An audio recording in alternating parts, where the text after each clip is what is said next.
Hello everyone, and welcome to skedLIVE. Today is November 15th, and I'm your host, Rob Lowry, and here's what's making news now. A man was caught on camera firing racist remarks on a Toronto streetcar Monday night. The video shows a white male wearing a hard hat and blue sweater shouting at the victim, accusing him of punching him in the face. According to CBC, the man wearing the hard hat shouted various racist remarks using profane language, followed by saying, "Welcome to Canada." Numerous witnesses on the streetcar intervened and claimed that the victim never threw a punch. TTC spokesperson Brad Ross said that the city's transit system must be safe and a secure space for everyone. This comes on the cusp of dozens of anti-immigrant posters found on the east end of Toronto. The city workers and police were seen removing the posters. While police are encouraging the public to contact them if they have any information, they have yet to determine if the posters will be investigated as a hate crime. In other TTC news, service on streetcars and bus routes are being reduced. According to the Toronto Star, the changes are expected to start Sunday across the entire city. At least 15 routes will be affected by the service reduction. The 504 streetcar, the TTC's busiest surface route, is being reduced slightly on Roncesvalles Avenue and Broadview Avenue. Now let's take a break and look at the weather forecast for the GTA.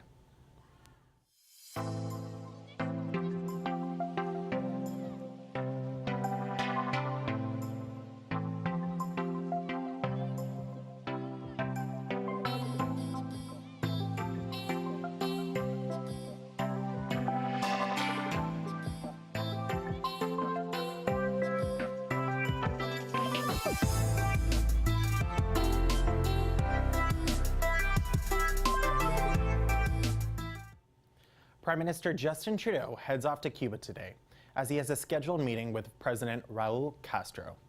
The trip is the Liberals' first step in a week-long campaign to boost Canadian advancement, trade, and investment in the area. The Cuba visit will be the first time in 2 decades that a Canadian Prime Minister officially visits the country. Trudeau also announced today that the Member of Parliament for Edmonton Centre, Randy Boissonnault, will be his special advisor on LGBTQ2 issues. According to a press release, Boissonnault's role will be to advise the Prime Minister with the development of coordination of the Government of Canada's LGBTQ agenda. Trudeau says in the statement, "The fight to end discrimination is not over, and a lot of work still needs to be done." After 126 years, a lost Vincent van Gogh sketchbook has emerged and will be published today. According to CBC, when retired University of Toronto professor Bogomila Ovcharov visited France 3 years ago, local art scholar Frank Bailey approached her to look at some of the artist's material. Ovcharov has curated numerous Van Gogh exhibits and is one of the world's top authorities on Van Gogh.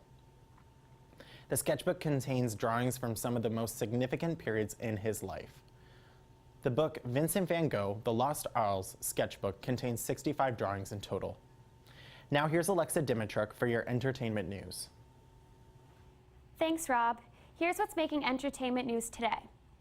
Award-winning Canadian actress Janet Wright has died at age 71.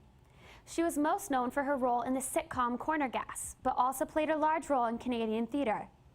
The creator of the Corner Gas series, Brent Butt, said in a tweet, "I honestly love this woman, one of the strongest, truest humans I've ever known. #RIP Janet Wright."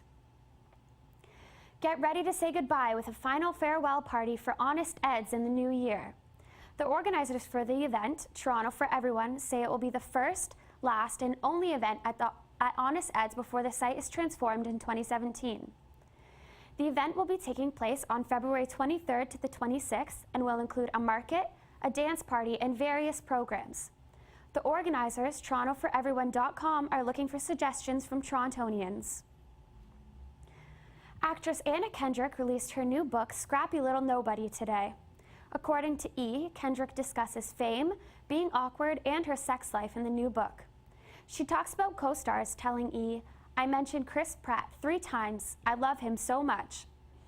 The past few weeks, Kendrick has been tweeting about the Scrappy Little Nobody and the book tour she will be going on. Bruno Mars will be dancing his way across North America with his new 24-karat Magic World Tour. The singer announced the tour dates to his Instagram, with it officially kicking off on March 28th of next year. He will travel across North America and Europe. Tickets for the Toronto show go on sale on Monday, and the 24 Karat Magic album will be released this Friday. Rock legend Bon Jovi is topping the charts once again with his new album, This House Is Not For Sale. The album sold 129,000 units, making it Bon Jovi's 6th album to reach Billboard's #1 spot. Making a Murderer's Brendan Dassey is being released from prison. The Netflix hit brought attention to Dassey and his uncle, Stephen Avery, who were convicted of killing Teresa Halbach in 2005. According to the Associated Press, Dassey was ordered released on Monday night, but the case is still ongoing. Dassey had until noon today to inform the Federal Probation and Parole Office of where he was going to live after release. And that's your entertainment news. Back to Rob in the studio. Thanks, Alexa. American journalist and PBS NewsHour co-host Gwen Ifill died Monday at the age of 61. After several months of battling cancer, Ifill died surrounded by family and friends. In a reaction from Capitol Hill, Speaker of the House of Representatives Paul Ryan tweeted, "I'm saddened to learn about the passing of Gwen Ifill, an incredibly talented and respected journalist." PBS said on November 2nd that she will be off air as she was dealing with unspecified health problems. President-elect Donald Trump and Vice President-elect Mike Pence are scheduled to meet in New York today. The meeting is set to focus on reviewing candidates for federal appointments. According to Trump's spokesperson, Jason Miller, Trump and Pence will review names for key jobs during the meeting, as the lists for the positions begin to narrow. With the names being brought up in the air, Trump is teasing a potential diverse team for the Republican Party. According to CBC, Trump is considering a woman to run the Republican Party and an openly gay man to represent the U.S. at the United Nations. Trump is specifically looking into Richard Grenell as the U.S. ambassador for the United Nations. If chosen, Grenell will be the first openly gay man to represent the United States on the world stage. Director of a local nonprofit in West Virginia, Pamela Ramsey Taylor, is under extreme scrutiny after she referred to First Lady Michelle Obama as an ape. Taylor posted to her Facebook stating, "It'll be refreshing to have a classy, beautiful, dignified First Lady in the White House. I'm tired of seeing an ape in heels." Mayor of Clay, West Virginia, Beverly Whaling, responded to the post saying, "Just made my day, Pam." An online petition has been created to terminate both Whaling and Taylor of their positions. As of this afternoon, the petition has gathered around 130,000 signatures. Taylor has since been removed from her position. Now here's Joe Smith-Engelhardt for your business and technology news. Thanks, Rob. The Ontario housing market's about to be shaken up as the provincial government announced today they are doubling the rebate on the land transfer tax at the beginning of next year. When someone buys a house, they pay the province a sum of money based on how much the property was sold for. First-time homebuyers will now receive a $4,000 rebate that the provincial government says will help young people enter the housing market. According to Finance Minister Charles Sousa, there will also be a half percentage point increase on homes that sell for over $2 million that will help pay for the increased rebates.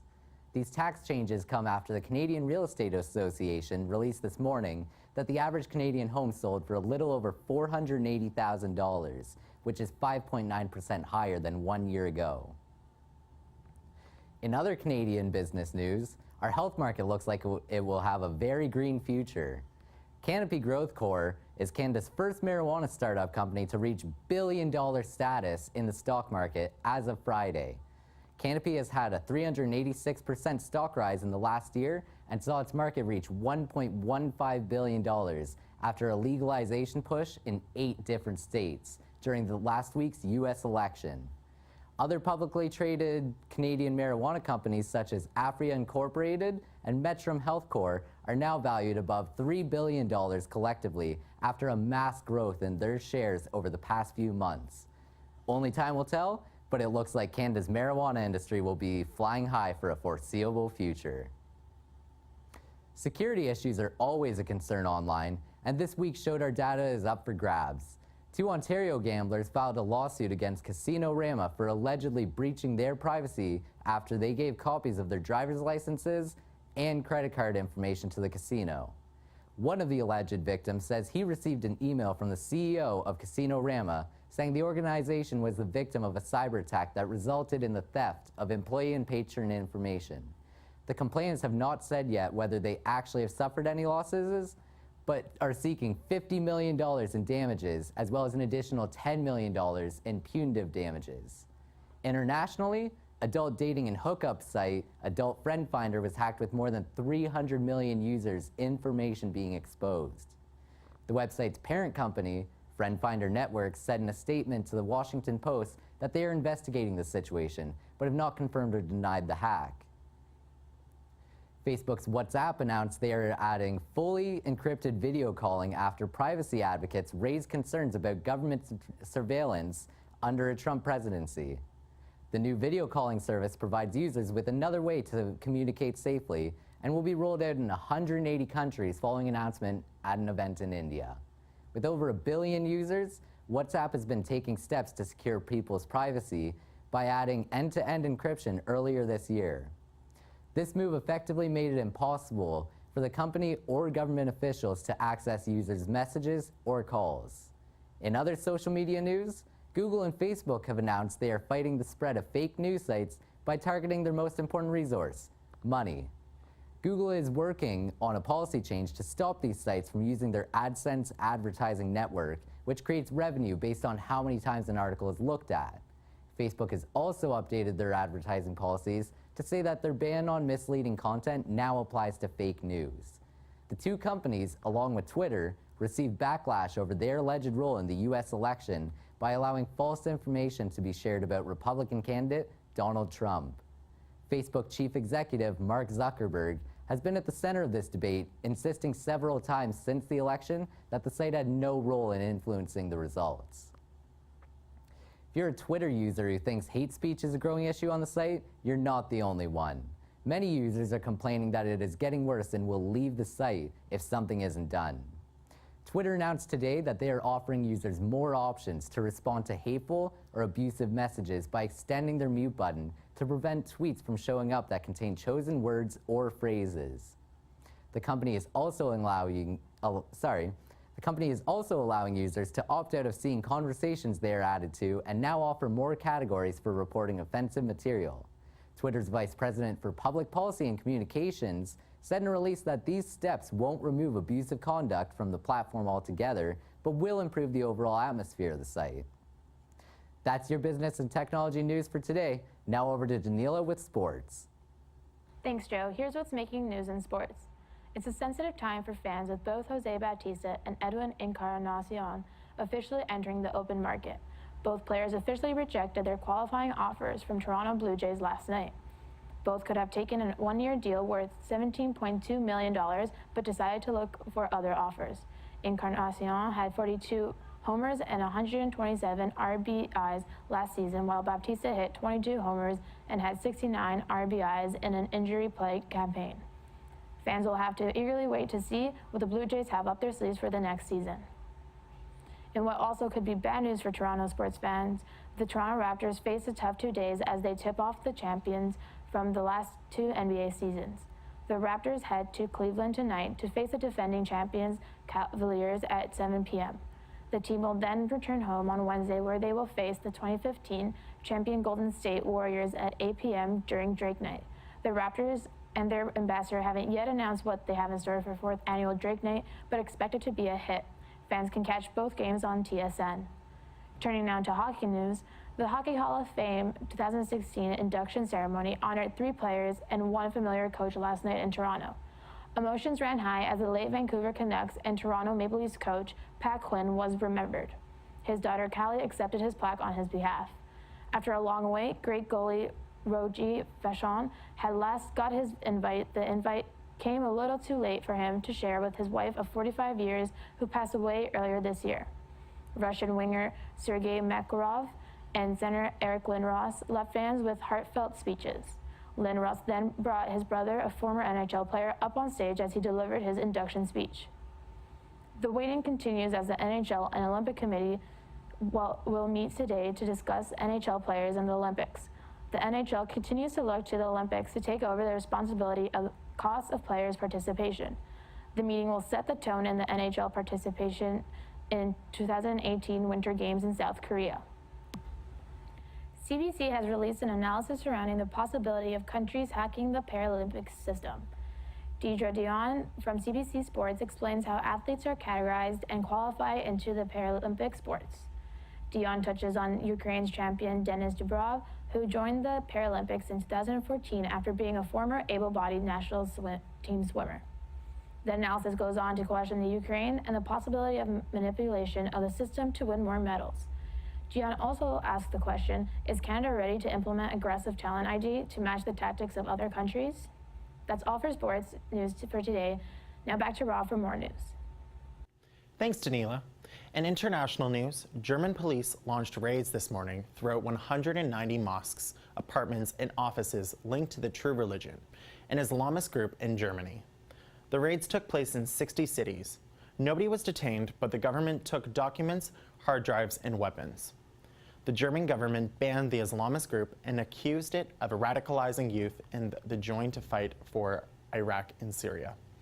Interior Minister Thomas de Maizière said the group has inspired at least 140 youths to join the militants in the Middle East.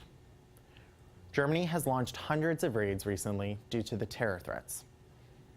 Airstrikes resumed in rebel-held Aleppo after a week-long pause today. So far, 3 people are reported dead. Syrian media said the government launched the attack on terrorist strongholds. However, the Syrian government has yet to take responsibility for the attacks. The Syrian city is on the forefront of Syria's 5.5-year civil war between President Bashar al-Assad and Sunni rebels. Russia backs al-Assad while the United States support the rebels. That's all the news for now. I'm Rob Lowry for skedLIVE. Thanks for watching.